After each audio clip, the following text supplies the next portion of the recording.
Mes jau bendraujam beveik metai su profesorium Laiškoniu ir toje srityje, būtent endobegeniniai medicinai, labai svarbu vaidmenį vaidina vaistiniai augalai. O mano sritis ir mokslinė sritis ir pedagoginė sritis yra būtent vaistiniai augalai, jų vieta medicinoje, jų pritaikymas lygų atveju.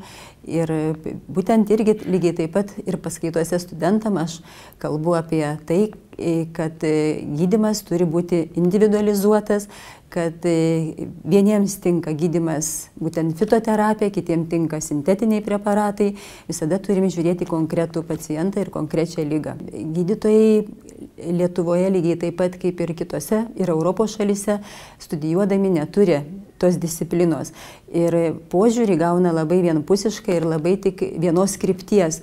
O į pacientą, į sergantį individą reikia žiūrėti visapusiškai ir žinoti ne tik vieną gydymo būdą, išmanyti būtent mokslą apie vaistinius augalus, apie jų cheminius junginius ir apie jų pritaikymą. Tai manau, kad čia yra tikra revoliucija medicinoje ir ne tik Lietuvoje, bet lygiai taip pat kaip ir profesorius Laprazas kalbėjo, kad tai yra ir Prancūzijoje lygiai tas pats labai panašiai.